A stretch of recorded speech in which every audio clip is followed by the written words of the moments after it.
We don't have the banter from last time. What's the funniest thing that you know? I don't know anything funny. Funniest thing I know is I was hanging out with an alligator last night. Hey, welcome to episode 2 of the SciCommunity's Pedagogy Hypothesis. I'm Patrick Kelly. I am a K through 8 science teacher and educational YouTube. Like, what's that other thing I do? Oh yeah, I make videos on the internet. And you are? I am Caileen Bryson. I am a PhD candidate in chemistry at the University of California, Santa Cruz. And I am also sorry, this is kind of a mouthful, but a graduate pedagogy fellow for the Center for Innovations in Teaching and Learning. There's going to be a quiz on that later too. Which basically means that I'm trained in pedagogical practices for higher ed. And if you're wondering why we're kind of like, hey, there's a camera coming at you over here, and then another thing that we're looking at over here, we're recording simultaneously for the live feed, which is where everybody is joining us on Instagram. And then we're recording a second angle for the YouTube that we do through the SciCommunity, which is called Nexus. And all the links are in the SciCommunity bio. You can go check those out. Yeah. So today, PH2, episode 2, is on inclusion and diversity. And what that essentially means is how to create an environment where everybody feels welcome and receptive to the same level of education. Yeah, and it's something that is really one of the cornerstones of this student-centric model that we've been, very clearly trying to promote on this series. Last week, we talked about just what that looks like in general, and this is one of the specific practices within it.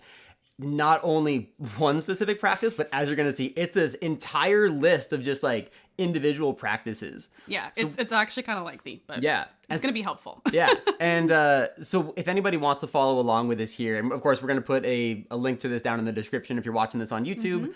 But if you want to go and find it, what do they need to go search here? So it's through the University of Michigan. So they also have a really fantastic Center for Teaching and Learning for Pedagogy. And we're essentially going to go through this checklist that they have of basically a self-assessment for you of, am I being inclusive in my classroom? So we're going to go through inclusivity with regards towards content, student-student interactions, student-teacher interactions, and then instructional practices. I forgot what that fourth one was for a hot second. Yeah. And the handout itself is called Inclusive Teaching Strategies Reflecting on Your Practice. Yeah. And it's available through the University of Michigan. And I think when we're going through this, we're not expecting, like nobody is expected to have every one of these bullet points. This is just like looking like, oh, I have a ton more that I'm not doing that I could be doing. Right. And so it is meant for personal reflection and seeing like, am I doing my best at least? So and feel free to ask any questions about any of these, like anything on this list. Again, we want this to be really high engagement. We want you to be able to ask any questions. This is the zone of no judgment.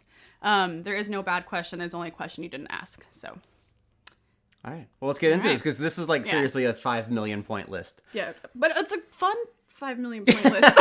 Speak for yourself. Okay. All right. What do we got? All right. So starting with content. So the first point is choose readings that deliberately reflect the diversity of contributors to the field. Okay. And so what does that mean that as a teacher, I'm trying to get for content? What do you mean? Like, am I picking like a textbook that is literally written by the numbers, whoever contributes to that field? You are trying to bring in and create content from a diverse background of places and persons. So that means, if you have had the same textbook for 10 years. That doesn't happen. What are you talking about? Never happens. It's probably out of date. And you should probably take your textbook, but you should also be supplementing with material from different perspectives, different type of persons, maybe a less represented population within your field. Bring that material into the classroom so that if you have students of that population that is less represented, they feel like they are part of the actual, material now. Yeah.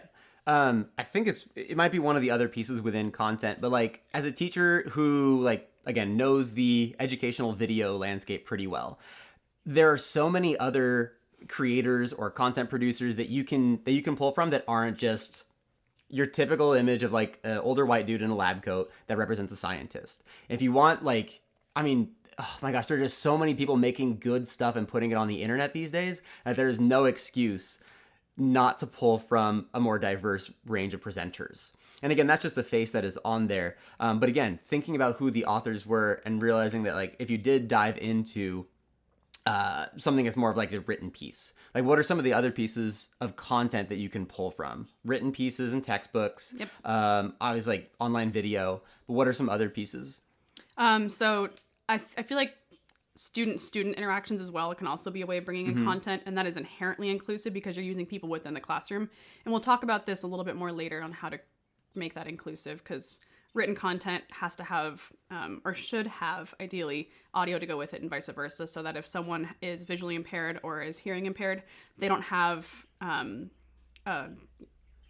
inconvenience to their education, essentially. Yeah, we're just trying to meet them where they are. Like, that has been a big theme already in this series, just like meet the student where they are. Yeah. Not only in like their physical abilities, but also with the information and the style and the presenter that you are that you are giving them. Yeah. So let's go to the next point, because I love this one. Use visuals that do not reinforce stereotypes, but do include diverse people or perspectives. Mm-hmm. This is, and I was talking to my friend about this, and he made an interesting point of like, when you ask a student, a young kid usually, to draw a picture of a scientist, what do they usually draw? Is this a question for me? I'm not Yeah. sure. Okay. They draw a white guy in a lab coat, like, you know, and so bring in visuals that reinforce diversity within your field. You know, don't keep reinforcing the same visual, because that's going to subconsciously reinforce the fact that they're not included in that scenario. Yeah.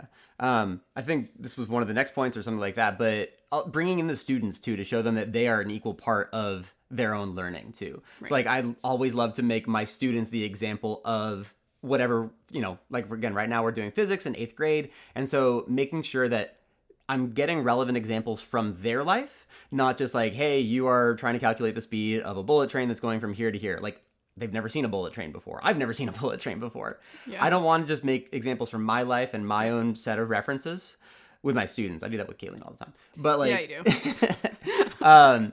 But yeah, I want to make sure that I'm using references that they understand. That shows that, one, again, they are part of this whole journey that we're going on for their learning. Brings us to our next point.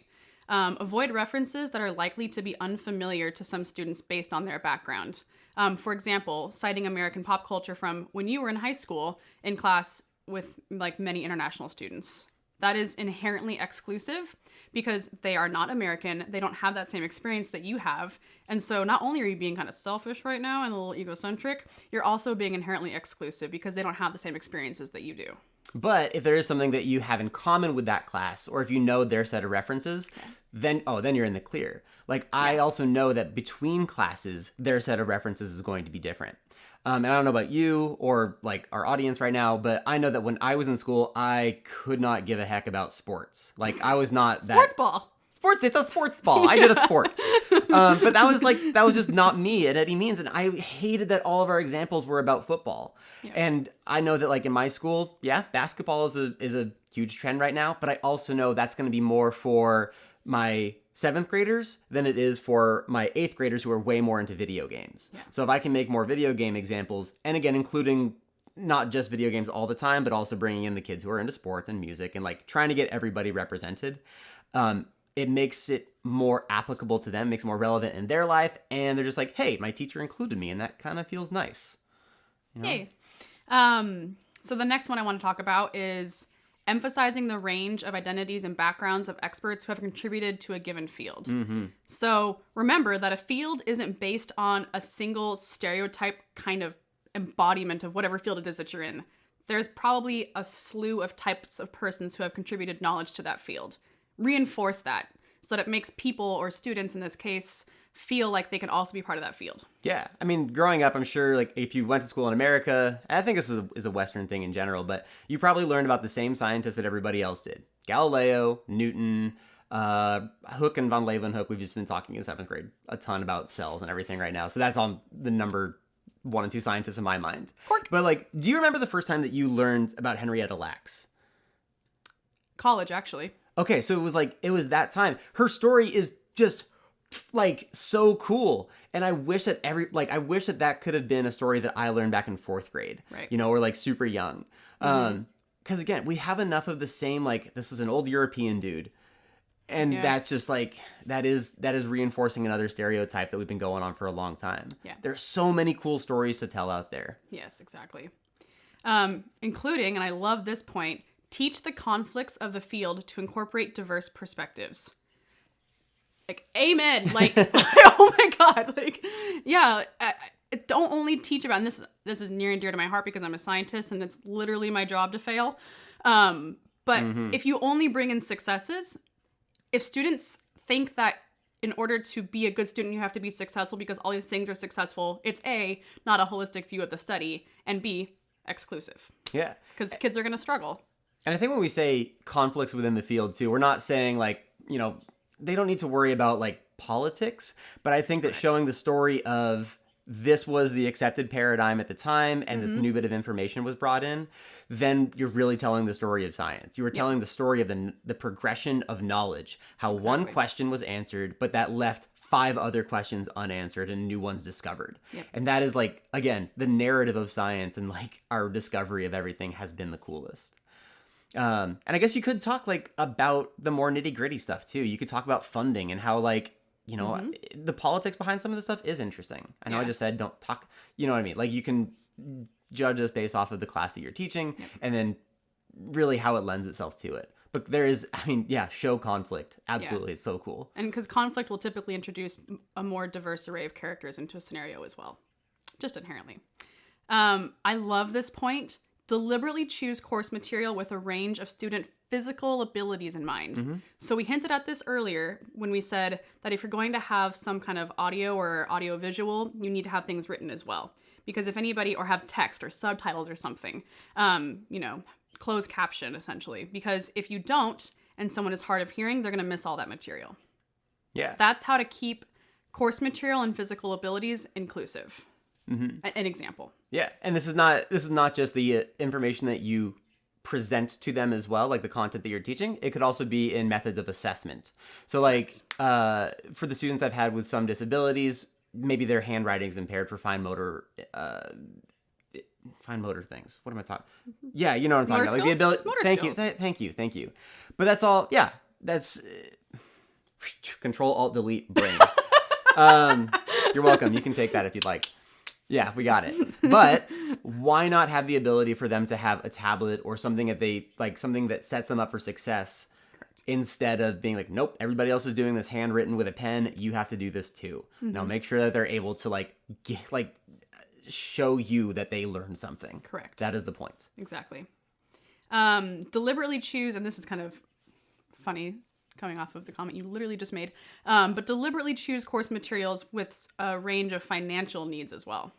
So, I mean, I think in your school, they all have Chromebooks, but they're given Chromebooks, right? That we share. So like these are not, I guess they're technically one. They're in a big cabinet and we put them back at every day. But our K through 5 shares like a big set of iPads and laptops. So we do rotate those. Yeah. And of course, like some schools, depending on your affluence, are going to have, 1-to-1 iPads for every student. Cool. If you can swing that kind of thing. But technology does not need to be the answer. Thinking about your intentionality behind inclusion and diversity is. So maybe, again, their fine motor skills aren't the best, but they can still speak clearly. Like maybe you, instead of going from handwritten, you go to auditory. And that can be part of their assessment. But something just so that it's not like, hey, your lack of ability to do this one physical thing is going to prevent you from showing me that you learned something. Because that's just not constructive. And don't make your classroom a situation where someone is going to be excluded due to finances. So if you have to have course material that, like, all of your course material is very expensive, you may want to reconsider how you're designing your class. I feel like that's a big shift, though, lately. Like, I feel like more professors are starting to do open access material. And they realize what's going on. Yeah, totally. One, because it also lets them plug their own material, too, but whatever. This is interesting, because I am kind of bad about this, and this is hard for everybody, I think, but analyze the content of your examples, analogies, and humor. Too narrow a perspective may alienate students with different views or background knowledge. Essentially what that's saying is make sure that you're not saying the same stories over and over again, because they're probably your stories and they're probably only relevant to you. And that's bad, because you're the person that you know the best and you have the most familiarity with your content, with your life. Yeah. You have to actively think about bringing other narratives into the classroom that aren't just based off you. Yeah. And if anything, I'm sure you're cool. I'm sure you're rad, but you got to bring new shit. It's okay. Stuff Nobody into the heard it. classroom. I can bleep that on the YouTube version. For those of you who are listening to the IG live, this is why you get here. There's some uncensored material. Whatever. I didn't. It's okay. So going back to this could be, again, just bringing in your students. Like, you're probably not going to embarrass them. You're probably going to actually come off, hopefully, more as like my teacher cares about me enough to bring my own life into the example. And I know that, like, every time I've gone for the humor of whatever the kids are into, I fail miserably, but at least they can tell, like, Well, it's because you're not funny. hey, that's so hurtful. I'm kidding. Patrick is very funny. No, you're patronizing. But either way, like, yes, I am a 29-year-old man who I'm the kids that I'm teaching in 8th grade, they're not millennials anymore. I think they might be on, like, the cusp of that, like, millennial Gen Z border. Yeah. But either way, like, their set of references is totally different than mine. I have to, like, ask the internet why memes exist. Like, there's this new meme. There's this video game that came out. It's really awesome. Fallout 76, or at least it's coming out. And the trailer uses the old John Denver song, Country Roads. And, like, all my kids, that's why I posted about that. Thing. Yeah. Oh. I had no idea, but my kids were, like, obsessed with this song all of a sudden. And, like, what is going on? Like, I am always so suspicious when Thanks, Dan. when a bunch of kids are, like, all of a sudden really obsessed with a thing. Or, like, as soon as they say, hey, Mr. Kelly, can you do... And I'm like, no, whatever it is, I don't want to be involved with it. But knowing that they really like a thing and then bringing it into your classroom, or at least attempting, is usually pretty endearing and shows that you're not just so focused on yourself that you are the most important. Again, thinking about this teacher-centric versus student-centric model, like, that you are not the most important person in the world. Yes. And this last point is a little contentious just because of issues in publications. So this is something that's very niche to higher ed. But the example is include authors' full names, not just initials, in citations. So this is a big deal because research has shown that if a woman's name is on a grant, she is statistically less likely to get that grant than a male who writes the exact same grant. And so there are inherent biases and issues within names and publications and science. And so oftentimes in publications, I'm sure a lot of you who've written a paper may know this, but when you go to submit a paper, they have very strict guidelines on how names have to look. And so in that scenario, you basically don't have a lot of freedom. But if you are a teacher in your classroom, first name, last name, everything. If you're passing out an assignment and that assignment is grafted from somebody or made with somebody else, first name, last name.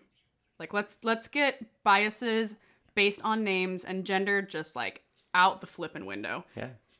It's nationality as well. There's also biases against certain nationalities. So, full names.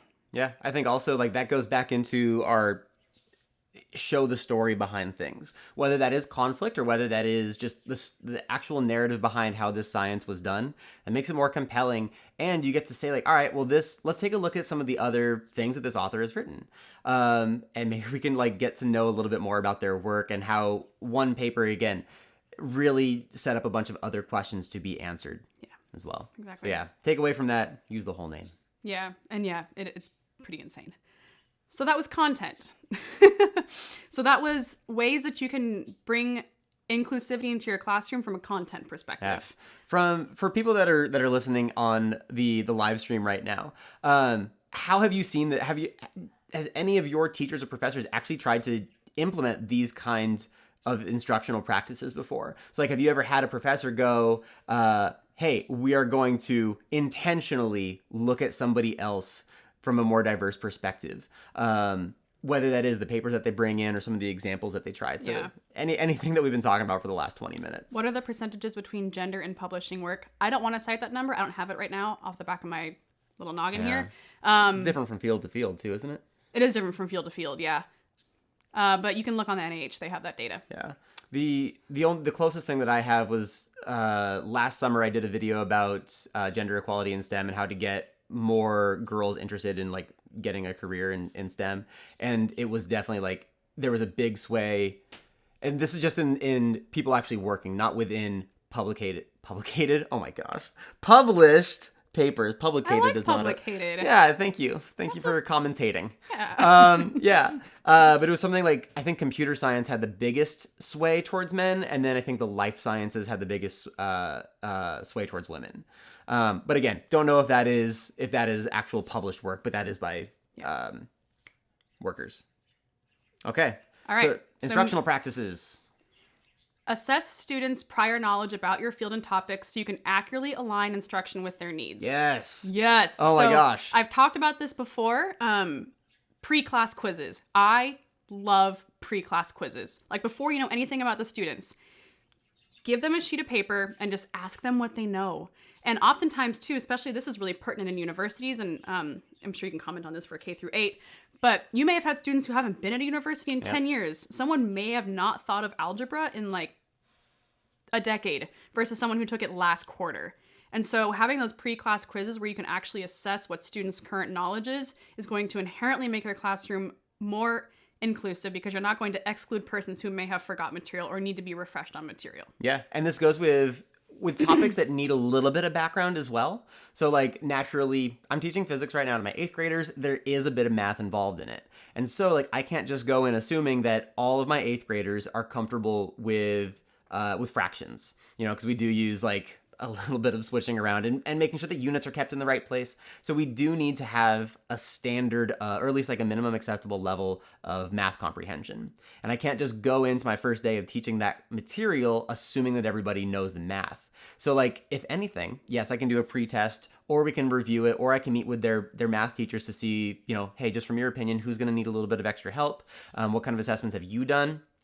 So it could be like something like a pre-quiz, but there are a ton of other ways that you can assess student comprehension before deep diving into that material. So another thing we can think about for practices is helping students connect their prior knowledge to new learning. And we're going to talk about this actually a little bit next week when we talk about scaffolding of knowledge. But there's a practice in the practice of learning and knowledge called retrieval. And so the idea of retrieval is to ask students to bring back prior knowledge frequently and in small doses.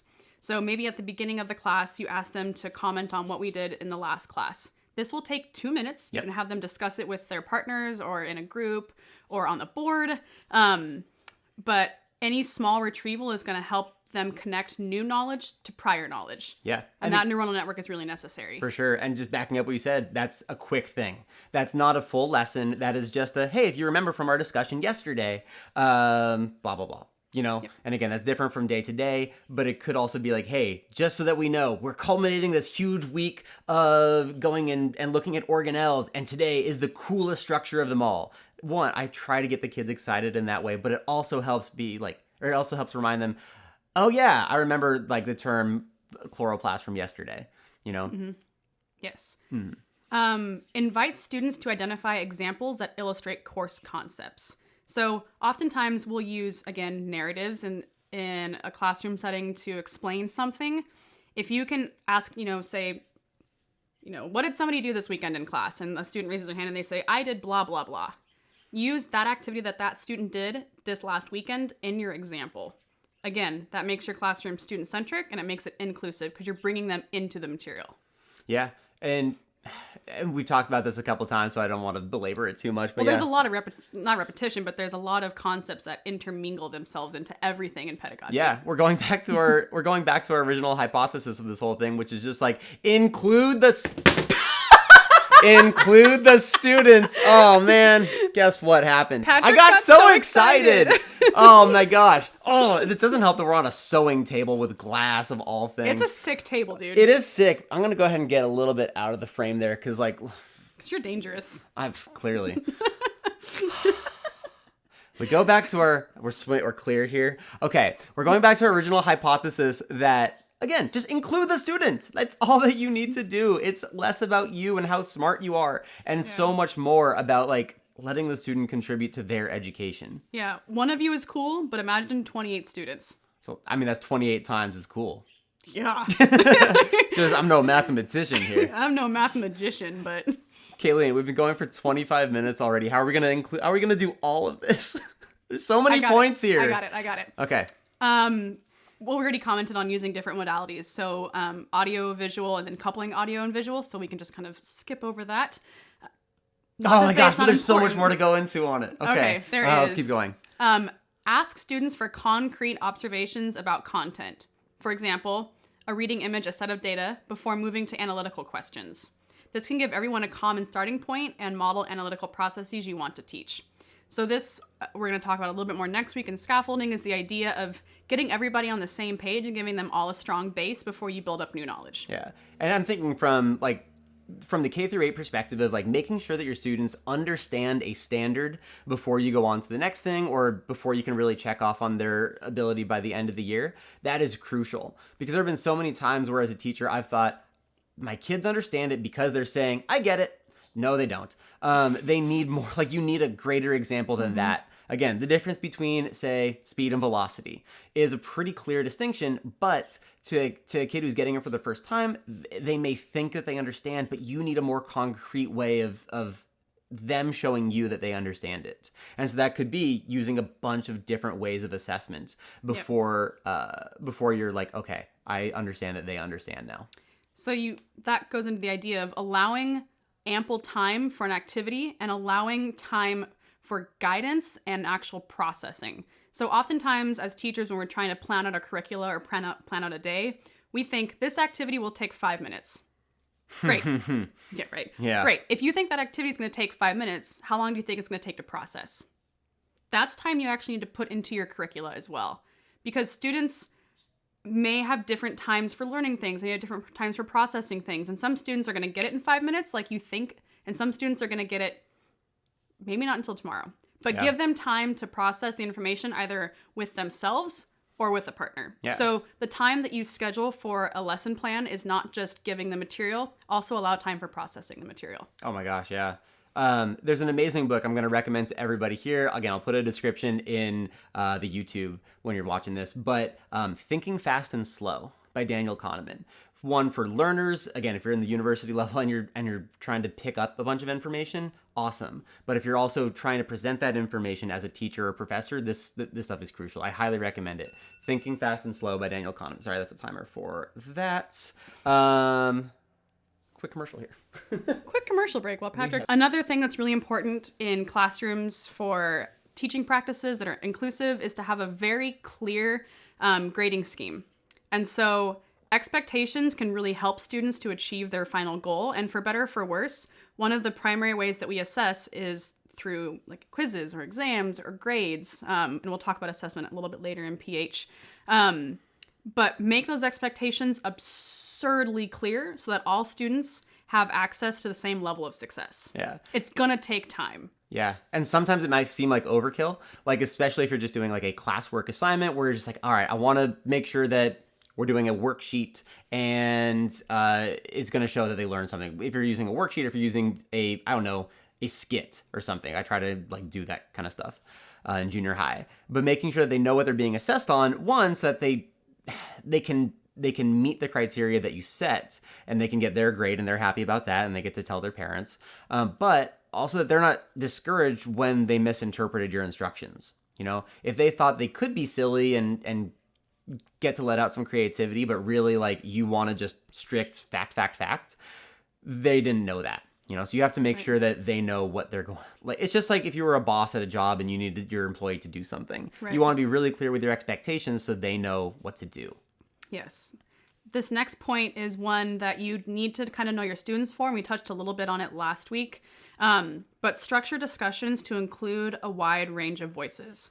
Because oftentimes when you're doing a discussion, which a discussion is very, very valuable, and the social networks that you create when discussing help solidify knowledge. However, there's almost always going to be a student who likes to talk. There's almost always going to be a student who doesn't like to talk. And there's going to be certain characters that students fall into. And so as a teacher, it can be your job to help structure those discussions. There's a couple ways to do it. We mentioned last week using popsicle sticks potentially. So you have different roles on those popsicle sticks and students pull the role and they're either the moderator or they're the speaker or they're the note taker or something. And that makes it so it's inherently unbiased. But you can also do a situation where you have a list at the front of the class. And if somebody asks a question, they're on the top of the list and then their name gets crossed out. And so people can start raising their hands and they can get on this list. but you can't get back on that list until like 5, 7, how many people it is that you care about have spoken before you. Okay. This is complicated. And this can also be, unfortunately, exclusive if students don't want to talk. And this is why I say you have to know your classroom for this. There's this thing. This is what you're missing out on Twitter. But like, I saw this thing on Twitter the other day. I'm not on Twitter, by the way. Yeah, follow me on Twitter at Pat Kelly Teaches. Go follow me. I don't tweet. I was on such a roll. Here's what I'm thinking. Okay, I saw this tweet the other day, and I'm conflicted because I want to be sympathetic to people with social anxiety, but I also really want to make sure that my students are assessed. That when somebody doesn't raise their hand, they could just not want to participate, sure, but they also could be really stressed out by talking in class. Correct. And I want to be sympathetic to that, but I also really I want to call out the kids who are they forgot to do their homework last night, and I want to make sure that, I don't want to bust them, but I also want to make sure that they're held accountable. I want to call on everybody and want to do popsicle sticks. I want to make sure that everybody in the class talks. Because they have a different perspective. And this is also why it's important to make a zone of no judgment in your classroom, right? Like I say that all the time on PH and even in my classrooms. This is the zone of no judgment. Like we're not looking for a right answer. We're not looking for a wrong answer.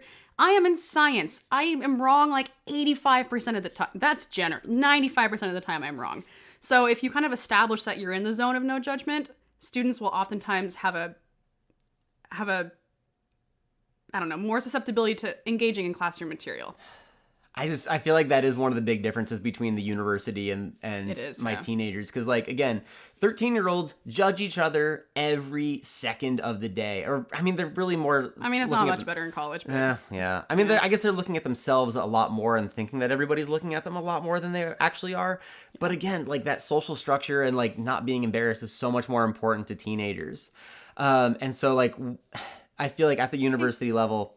That makes a lot of sense, but maybe for my junior high students, I might need to rethink it. Mm-hmm. And hey, like that's me being wrong, or maybe that's me looking at the structure and saying like we need to, really look at how we're doing things. Yeah, a way you can also get students to talk who don't normally talk is to do a little 5-minute activity called Think, Pair, Share. I don't know if anybody has heard of Think, Pair, Share, but it's exactly what it sounds like. So you introduce a topic. You have every student write down their thoughts on it, what, commentary, whatever it is that you're trying to get across. You have the students pair up with each other, and then they share each other's knowledge. So then you're also in a zone of no judgment because that wasn't your original thought. You're sharing somebody else's thought. So now you're asking yourself to learn the way somebody else thinks, share that information, and there's no hold on to you because it's not your information. I like that a lot. Yeah, Think, Pair, Share. You can look it up on the interwebs. It's a thing. Yeah, I like it a lot. Yeah, Think, Pair, Share. Use anonymous grading methods when possible. Yep. I feel like that one's kind of an easy one that we can gloss over, but just, don't be like, all right, yeah, you got 100%, good job. Oh, but you got a 75%. That's not what we're looking for. Yeah. Saludar. Bienvenidos. All right. Yeah. Welcome. Yeah. Yeah, okay. All right. Instructor-student interactions. How you behave in front of your students. Yes.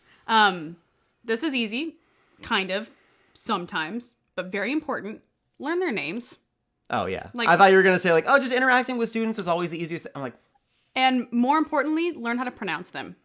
And so oftentimes when I have new students, because at university level, when you're teaching, you get students every quarter, and they're all new, and it takes a while to learn their names. I ask them to write their name in lab tape with their pronunciation underneath it for the first 4 weeks. No one's mad at me. We're all human. We all forget names. But it's really important that you try your darndest to actually learn their names and learn how to pronounce it. Yeah. I don't know if you remember the first time that we recorded together, but I completely butchered Naomi Kobelik's last name and just be like, I'm just so quirky. I don't know how to pronounce. No, that was me being a jerk. I'm sorry, Naomi. I know how to say your last name now. Kobelik. Yes. Such a cool last name, I know, it is. She's the best. But I had a student this year, new student to our school, and his name was a little bit harder to pronounce for my students. And so he was like, it's okay, you can just call me by my nickname, which was a little bit more of, I guess, a traditionally easy name to pronounce. To which I said, they shouldn't decide your name. You should decide your name. And I know that you're trying to be friendly to these new students, but again, this is the first couple days of school. Make sure that you're being called what you want to be called from the very first day. And again, it took us another day and a half to like learn his name properly. So it's like, it's not a big deal. And you make that students feel so much more included when you use their name that they want. Absolutely. Pronouns too. Pronouns. Yep. I mean, again, you may think that in the K through 8 level that like everybody's okay with their assigned pronouns. I hope you're sure. And even then, like, why not degender some things? I've definitely used they. My students make fun of me when I say, all right, good morning, y'all. Or good morning, folks. Like, Mr. Kelly, are you like from the South or whatever? No, I'm just trying to not be a jerk. Like, and so, yeah, you'll get called out for it maybe, but like, I'm going to continue doing it. And remember, these changes are, yes, you in your classroom, but there also need to be, these are like big picture changes, right? Mm-hmm. So you're trying to instill these ideas subconsciously into your students' heads, right? Yeah. I think also let them know what you want to be called. Yeah. Have you So it's an example, right? Leading by example. Are you Miss Bryson? I'm Caileen. Mm-hmm. I think it's definitely changed for me too. Like when I was younger and working in schools without being a teacher, I was just Patrick. But now, obviously, I'm a teacher. I go by Mr. Kelly now. Yeah. I think that too, like when we're talking about making these changes and being inclusive, it's a lot of the rhetoric that you may be used to hearing in the news from social justice warriors. But again, look at what we're saying. This is for inclusion. This is for making people feel comfortable with who you are as a professional. This is helping you with your work. This has nothing to do with an agenda. This is just like you being a good person and making sure that everybody feels welcome in your classroom. Yep. I love this one, particularly because like my office hours are popping. I'm not gonna lie. You said that last time. We get it. I'm gonna say it probably every week. I love office hours. Encourage students to visit office hours and use that time to ask about their experiences with course topics as well as their interests outside of class. Oh, are these in your office hours that are really popular? Poppin'. Oh, yeah. Okay. Yeah. But anyway, so the office hours are a nice kind of niche for higher education where you can interact with students on a much smaller level in general as far as like numbers are concerned. And you can get information about their life in office hours. And if they're comfortable with it, you can incorporate it into the class. Mm-hmm. On a similar note, like as a teacher, or as a K through 8 teacher, I don't have office hours, but I'll come into school early, no problem. But sometimes you have to be the one that encourages those students and their parents to drop them off another 30 minutes early or something like that. I will also say, like, I've had this shift in my classroom. The language switch of, does anybody have any questions, to ask me questions. With the reason of, if you say, does anybody have questions? Well, you don't want to be the one person who didn't understand something. That's embarrassing. But if now the teacher wants you to ask questions, you get the opportunity to ask a question that you really had the entire time. So, and again, I've never had a lack of questions. Like there have definitely always been questions. Yeah. It's like your teachers always say not always, but my teachers have said frequently, if you have that question, odds are somebody else has that question. Yep. All right, communicate high expectations and your belief that all students can succeed. Yeah, you mentioned this last time. Yeah, which is kind of ridiculous that you have to point out that you want your students to succeed, but they're not in an environment oftentimes where their teachers are like, I believe in you and you have the capacity to succeed and I have high expectations for you to succeed. Yeah, you mentioned the story last time of the teacher who teaches OChem or something says, hey, 90% of these students fail this class. It's a weeder class or something. Mm-hmm. They make those expectations very clear, but from a very negative perspective. Take that same level of energy, but make it positive. Yeah. Which leads me to my next point. Allow for productive risk and failure. Make it known that struggle and challenge are important parts of the learning process, not signs of student deficiency. Just soak that in for a minute. We're good there? Just soak that in for a minute, yeah. Make it known that risk, failure, success, all of those things are welcome in a classroom. Yeah. Because, plot twist, you're in a classroom because you don't know something. Like, it's like, if you already knew it, you wouldn't be in this classroom. How do you feel about, like, those grad students who, I feel like they need to internalize that, too, a lot of the time. Because there's so much, like, if we want to talk about mental health in grad school, like, there's, again, go follow PH Depression. If you're not already, shout out to them. Yeah. But again, I feel like there are so many expectations at that level of like, you have to perform at this super high level, but remember, you are still a student. Correct. And you are there to learn. Correct. Seek multiple. English is hard. English is hard. Seek multiple answers or perspectives to questions. Mm-hmm. So this is sometimes harder in math classes or chemistry classes where there is a right answer, which is crazy because literally everything is still a hypothesis. in science, but that's more philosophical. If there are multiple potential answers to questions, those can all be valid and those can all be true in a lot of scenarios. Yeah. And some of the language that you use for that too is, did we go into and versus but last time? No. Okay. So instead of accepting somebody's answer and saying, yes, but, that's inherently like, all right, they got something wrong and they know they didn't get a perfect answer, versus saying yes, and you're building off of what they have to say. And now you're including them in this answer. So you're using their information in a very positive way. They don't feel like they got it wrong. They felt like they contributed. Right. Or at least that's the goal with it. Simple. Yes, and. Yes, and. In addition to, yeah, active listening skills that make you a better person. Yeah. These next two, I hope are obvious, but it's still worth saying. It's like, you'd be surprised what's obvious. You'd be surprised, yeah. Avoid making generalizations about student experiences, and avoid making jokes at students' expense. Yeah, I mean, of course. Patrick and I were kind of joking earlier that if we had to make up another funny name for the show, You were joking. No, this is your joke. That was you my take joke. credit I was for like, it. how to not be a jerk is basically what this series is sometimes. You use a different word. I did use a different word. That's true. Dude, I had a jerk for now. Yeah. I had my own like personal experience back in 2004, my freshman chemistry class, my freshman general science class. I had a teacher stand one of the other boys up. I went to an all boys Catholic high school. Said, turn around, and he literally kicked him in the butt. Yeah, that doesn't fly by today's standards, but like, oh my God. Clearly, like, okay, was there really an academic purpose to that? No. That was just for the sake of establishing his dominance as the main dude in the classroom, and also embarrassing that kid. Jacked up. That's a real thing that happens. Yeah. Oh, okay. Wow. That was a lot to take in. Okay. Refrain from asking individual students to speak for a social identity group. This happens pretty frequently. So, like, let's say you're in a class with, a bunch of people. I'm sorry, I have to say it this way, but like a bunch of Caucasians, then you have like a couple Indians and then a couple of Asians, and you ask a question regarding India or Asia, and you automatically go to those students and ask them to represent the entire culture. Mm-hmm. No. Hard pass. Hard pass. Yeah. I will say, like, I can think of a time, like, I also teach language arts in addition to science. We were reading a story that was set in New York. We had a student that is originally from New York, and that child was like raising their hand. They really wanted to talk about it. In that case, like, clearly, like, they're relating to that character. They wanted to share something about their experiences, or about like why the setting was all wrong, and they wanted to speak from their experience of being from that setting. And so I think that's an acceptable time. But again, you're not asking them to say like, hey, from, speaking on behalf of the 8 million people in New York, your experience is a pretty good sample size, right? Yeah. No, it's an N not. of 1. Yeah. No. Yeah.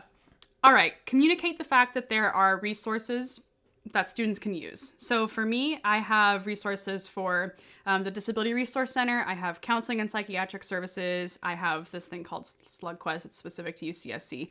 But if you have resources that can help students who may be having a hard time with material, make it known that those resources are available to them and that you can help them get access to those resources. Yeah. And again, you don't know what they know necessarily. They could be a brand new student. They could just have forgotten that a thing existed because they weren't struggling last year, but this year they are, and they need a little bit of extra time or resource. And remember, these are things, the resources we're not going to point out to individual students, but you are going to make it known to your entire class, so it's not exclusive. If you pinpoint a student and say, just so you know, DRC is a thing or CAPS is a thing, you're a jerk, and you're being exclusive. So just make it common practice for you to provide all of those resources up front in your class. Yeah.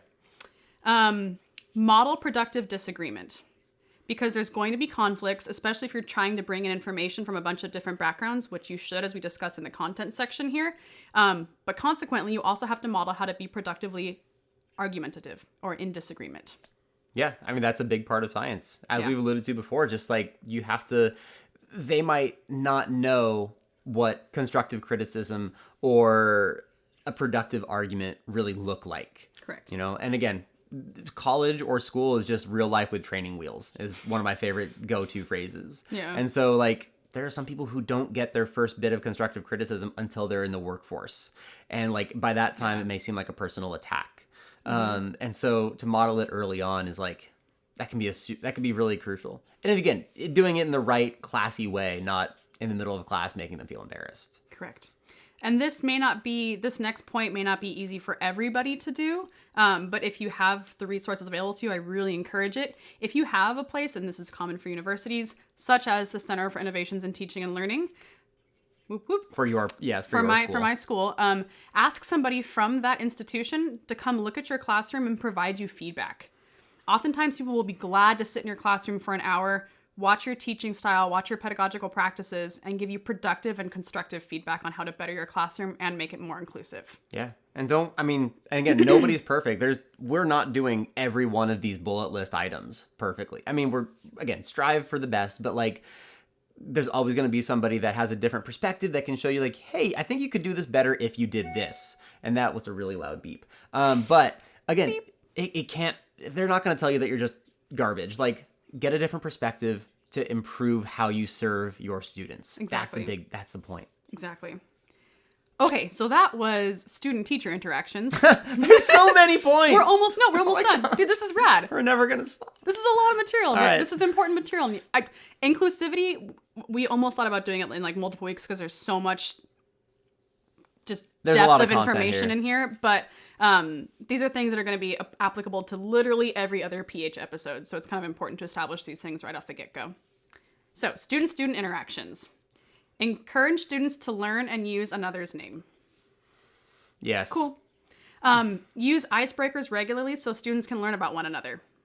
I think this is probably more common in K through 8 than universities that are appropriate. I mean, I'm thinking like back to my own university time. Like there were some students that I had in my classes that I literally did not know their last name until junior or senior year.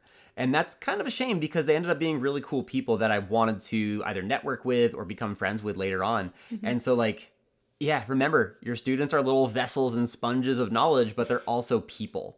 Right. And so like, yes, their names, mm-hmm. their things about them that make them unique. Anything you can. In class, have students work in pairs, triads, or small groups. We mentioned this before, but again, social networks, social heightens learning, social establishes new knowledge. Yeah, and mix those groups up from time to time too. Don't always let students make their groups. Yeah. Because they will gravitate to the same people. Yeah, of course. People of habit, and then just knowing that, again, I'm going to be able to talk with this person and it's going to be fun. And there are a bunch of different ways that you can group those small groups also. It could be based off of, like, we're going to talk about in a future episode, differentiating instruction for different ability levels, and that's the main way that I do it. But it also could be just who you know is going to have diverse perspectives and contribute to an overall class discussion. That way it's not just like a bunch of people agreeing with each other. So you get the opportunity to model those constructive arguments and how to resolve conflict. There's just so many good ways to mix up your small groups. Yeah. I really love this one, but have students write and share about how their background can contribute to a particular class activity. This is super freaking slick. So essentially have students, a few weeks into the course or, class year, I don't know, semester, what do you do? Your unit of class. Your unit of class time. After a couple weeks have gone by and you've introduced material and you've kind of established what your classroom climate is going to be like, as we discussed last week, have students, write a paragraph on how they think their background could help in class or information that could be beneficial to bring into the class from their background perspective. Okay, so I'm picturing like if Michael Scott is from this like popular TV show called The Office. I don't know if you ever I don't watch I don't pop culture. It's the best TV show second to Parks and Rec. But either way, he's just completely oblivious like Office. I can't believe I have to explain who Michael Scott is. I'm so bad, I know, but like okay. But either way, like he is completely oblivious to a lot of things and like there are all these funny Am ways I Michael Scott? Not today. Okay. But I would imagine that he would make sure that students are using their perspectives to contribute to class and might confuse that with how do you make sure that somebody doesn't speak for an entire group? Like, what is the purpose of including their perspectives and building it into class? Like, how do you... Because their perspectives are not based on their socioeconomic or cultural background. They're based on who they are as a person. Okay, so you are asking... Bing! Okay, no, I like that answer. Thank you. We alley-ooped each other there. So no, yeah, exactly. Like you are not saying, "Hey, on behalf of all people of this ethnicity, can you please speak?" You're asking from your perspective, as student's an individual. Name. Yeah. Yes, exactly. For long-term teams, structure check-ins and opportunities for peer feedback about group processes. So if you are going to assign a group project, schedule in check-ins and opportunities for feedback, both from self-feedback, peer assessment feedback, and feedback from yourself. I do this with my 8th graders every Thursday. There's a time that is our homeroom time. It's kind of like a study period. But to get them a little bit more on board, I have aligned them by their goals. So some have like really strong academic goals. Some also have sports goals, music goals, etc. And we don't call them we call them Jedi councils. That is a reference you understand, right? Yeah. It's Star Wars. Okay, I know it's Star Wars. Okay, and I've you. seen a few of the Star Wars movies. I actually really like Star Wars. I just don't sit down for like hours on end ever. But we call them the Jedi Council because like every Thursday at this time, we're going to meet in our Jedi councils. We're going to talk about our goals. Do they know that? Yes, that we call them our Jedi councils. Do they know what Jedis are? Do they get that? Yes, because they are people in the world that consume media. Clearly, it's an exclusive. I don't know for me. Okay, but whatever. All right. Continue. When I think of something that is universal, never mind. I understand your perspective. Thank you for bringing it in. You're welcome. But again, they get in their Jedi councils and they periodically check in about what the purpose of everything is and how they're doing with their goals. It serves the social networking purpose and it makes them accountable to each other. And they get close with this group over the course of the year. Have students complete low-stakes small group activities that help them see and value the contribution of others.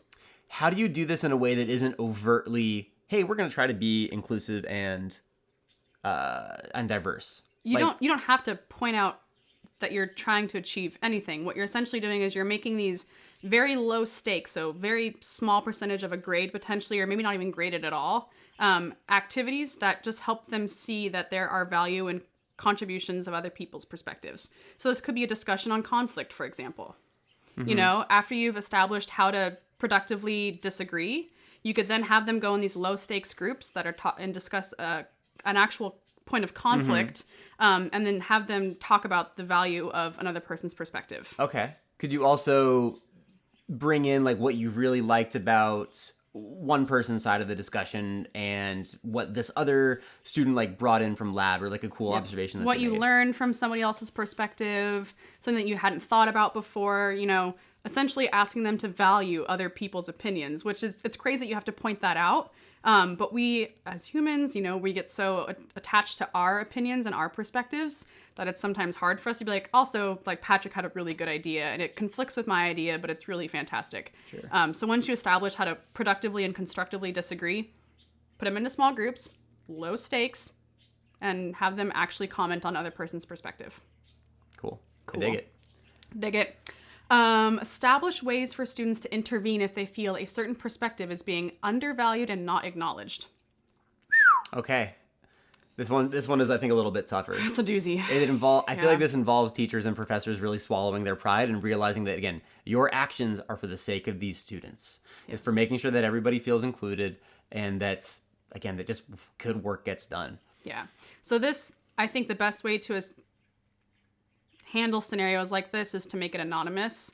So if you have a way of like online submissions where you can just say, if you are, feeling excluded in any way, shape, or form, I have no idea who you are. I have no idea where this came from. Here's a computer in the classroom. You can anonymously submit anything that you are feeling concerned about. And it's your job to address it.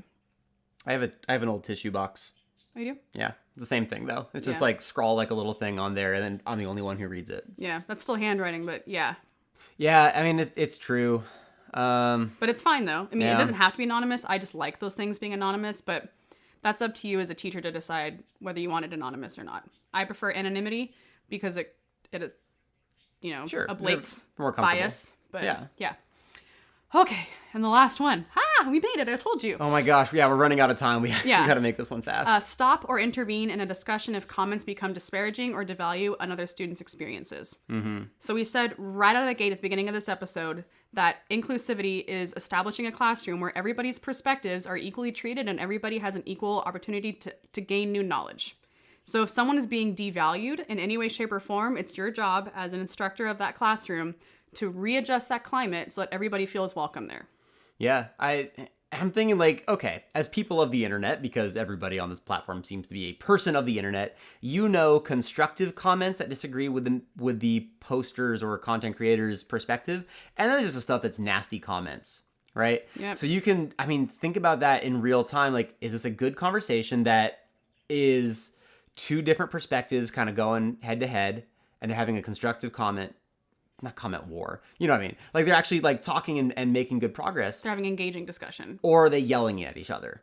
You know, like how is this actually going? And then how do you get out of that? Yeah. And then how do you kind of remodel it to be like, all right, well, this has been a good discussion and we're going to try to, again, bolster those students as having different opinions that are both good and valid in their own ways. It is your job to create a climate where those kinds of degrading or devaluing comments are not accepted, and it's your job to reorganize the classroom after something like that happens into a productive space for education for everybody again. Yeah. All right. Are there any questions? Are there any questions? No. Ask us 2 questions. Ask yes, us 2 ask questions. us 2 There we questions. go. Yeah, I was like, I just learned about this. Yeah. These are good. But anyway, so we just read through, and we mentioned it at the beginning, but it's a rubric from the University of Michigan. If anybody wants it, you can feel free to DM the SciCommunity, and I can give you access to that piece of paper. It's readily available. It's free. It's online. And University of Michigan also has a lot of great pedagogical resources as well. So tight. This was just one of them. But we hope you enjoyed this. Yeah. Or you can follow us directly, your stuff. Yeah, so Caileen, hi, at K Marison, kind of weird, but it's Caileen Marie Bryson, Caimarison. On the gram, and they can also watch your other shows that you do on this network. Yeah, so on Nexus, not only will PH be up on Nexus, I also have my evenings of enology, so I'm kind of weird, I guess. You have 2 shows, like you're a hustler. I'm a hustler, yeah, so I'm a wine chemist, and I'm also a pedagogical scholar. Anyway, that's up on Nexus, so you can check that out through the SciCommunity, which is in the link in the bio. Yeah, and if you by any chance want to see more of this face right here, you can go follow... Why would you not? Oh my gosh, thank you. I'm blushing. You can go follow my YouTube, which is youtube.com/corporis, CORPORIS, or on Instagram, it's just at Patrick Kelly with an underscore at the end. Twitter, at Pat Kelly Teaches. We're all on the SciCommunity feature from time to time, too. Yep. If you want to keep on watching Pedagogy Hypothesis, we're going to be here same time next week, 2 p.m. Pacific Standard Time.